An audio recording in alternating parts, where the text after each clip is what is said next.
Dear students, आज के video में हम बात करेंगे एपिस या मधुमक्खी के बारे में। मधुमक्खी के बारे में आप लोग जानते हैं कि इससे मधु या शहद प्राप्त होता है। इसके अलावा इससे वैक्स या मोम प्राप्त किया जाता है। मधुमक्खी से संबंधित टॉपिक हमने सी सेक्शन में पढ़ा था। ये टॉपिक फिर ए सेक्शन में, इसलिए इस टॉपिक का वेटेज ज़्यादा है। और यहाँ हम सामान्यतः जो बात करेंगे वो इसकी संरचना, इसकी फिजियोलॉजी और इसकी लाइफ साइकिल के बारे में। सबसे पहले यदि हम बात करें कि मधुमक्खी है, उसकी सिस्टमेटिक पोजीशन या वर्गीकृत स्थान क्या है, तो किंगडम एनिमेलिया में ये शामिल है। जंतु जगत में हम कह सकते हैं ये शामिल है। जंतु जगत में सबसे बड़ा संघ माना जाता है आर्थ्रोपोडा। आर्थ्रोपोडा की ये सदस्य है क्योंकि इसके शरीर के अंदर जॉइंटेड अपेंडेजेज या युग्मित उपांग पाए जाते हैं। काइटिन से बने हुए जो कवरिंग है वो शरीर के ऊपर पाई जाती है, इसलिए इसको आर्थ्रोपोडा में शामिल किया गया है। इसकी जो क्लास होती है वो इंसेक्टा, जो कि जंतु जगत की सबसे बड़ी क्लास है। जंतु जगत की सबसे बड़ी क्लास इंसेक्टा के अंदर इसको इसलिए शामिल किया गया है क्योंकि इसका शरीर जो होता है वो हेड, थॉरेक्स और एब्डोमन यानी सिर, वक्ष और उदर में विभाजित होता है। इसके अंदर 3 जोड़ी टांगें पाई जाती है। इसके अलावा हम ये कह सकते हैं कि इसके अंदर 2 जोड़ी विंग्स या पंख है वो पाए जाते हैं। सामान्यतः उनमें से 1 जोड़ी फंक्शनल होते हैं।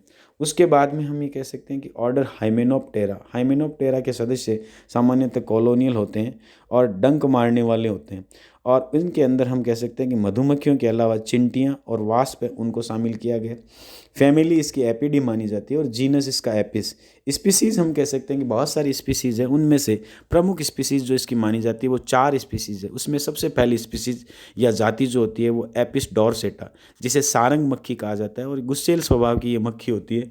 और इसकी जो छत्ता होता है उससे शहद की मात्रा बहुत ज़्यादा होती है, लेकिन गुस्सेल स्वभाव की होने के कारण इसको पाला नहीं जा सकता। दूसरी होती है एपिस इंडिका, जो भारतीय मोना मक्खी के नाम से भी जानी जाती है।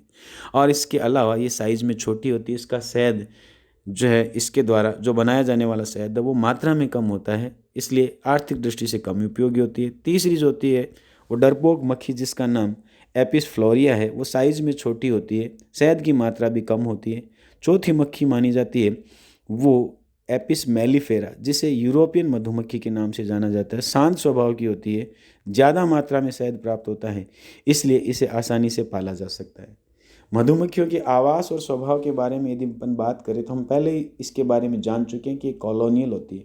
आप लोग जानते हैं कि कॉलोनियल या निवई उन जंतुओं को कहा जाता है जो एक दूसरे के साथ रहते हैं तथा एक दूसरे के ऊपर डिपेंड करते हैं, यानी एक दूसरे के बिना वो अपनी ज़रूरतें पूरी नहीं कर सकते, इसलिए इनको कॉलोनियल या निवई कहा जाता है। और ये बहुरूपता या पॉलीमॉर्फिज्म शो करते हैं। बहुरूपता या पॉलीमॉर्फिज्म का मतलब होता है एक ही जाति के सदस्यों में अलग अलग रूपों का पाया जाना। तो साथियों, मधुमक्खियों में भी हम जानते हैं कि रानी मक्खी, वर्कर या श्रमिक मक्खियाँ, ड्रोन्स या नर मक्खियाँ अलग अलग होती है, इसलिए हम ये कह सकते हैं कि इनमें पॉलीमॉर्फिज्म पाई जाती है।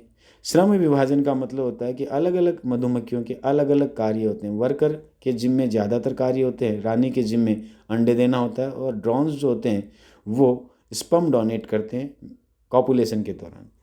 इनके हजारों सदस्य एक छत्ते या हाइव के अंदर निवास करते हैं, जो कि आप लोग देखते हैं कि आमतौर पे किसी पेड़ पे लटका हुआ होता है या किसी पुरानी बिल्डिंग है उसके छज्जे से लटका हुआ पाया जाता है। और इनके अंदर हम कह सकते हैं कि जो कम्युनिकेशन या संचार होता है एक विशेष प्रकार के नृत्य या डांस के द्वारा होता है, जिसके बारे में हम चर्चा पिछले वीडियो में कर चुके हैं। उसके बाद में हम कहते हैं कि इनके अंदर कॉपुलेशन जो होता है वो स्वार्मिंग या वृंदन के दौरान, जो न्यूपचियल या कामद उड़ान होती है, उसी दौरान रानी मक्खी हवा में ही नर या ड्रोन से स्पर्म प्राप्त करती है। तो ये हम कह सकते हैं कि इनका जो आवास और स्वभाव आप बता सकते हो। इनके अंदर जो है वो परिवर्धन वो सामान्यतः अप्रत्यक्ष माना जाता है, और इसलिए हम कह सकते हैं कि इनके अंदर कायांतरण या ज़्यादा सही कहे तो मॉल्टिंग की घटना इनके अंदर पाई जाती है। अगली बात यदि हम करें कि जो इनकी जातियाँ और इनकी कास्ट वो कौन कौन सी है, तो उनके बारे में हम चर्चा कर चुके हैं कि 4 जातियाँ मुख्य रूप से जो यहाँ आपकी स्क्रीन पे दिखाई दे रही है, Apis mellifera, Apis indica, Apis dorsata और एपिस फ्लोरिया। अब कह सकते हैं कि छत्ते में कौन कौन सदस्य होते हैं, तो एक छत्ते के अंदर हम कहते हैं स्टेराइल फीमेल। स्टेराइल का मतलब होता है बंधे जो फीमेल है वो, और वो निश्चित रूप से बंधे फीमेल जो होती है वो वर्कर्स होती है। इनकी संख्या सबसे ज़्यादा होती है, जो लगभग एक छत्ते के अंदर पाई जाती है, वो 60,000 के लगभग ही होती है।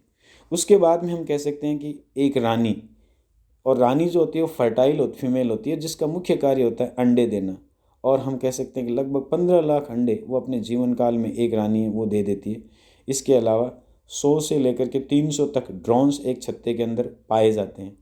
अब रानी है, उसके द्वारा दिए गए अंडों से ड्रोन्स, वर्कर्स और अन्य रानी है वो उत्पन्न होती है। एक छत्ते के अंदर पाए जाने वाले जो सदस्य होते हैं वो सारे के सारे सदस्य उसी रानी की संतान होते हैं।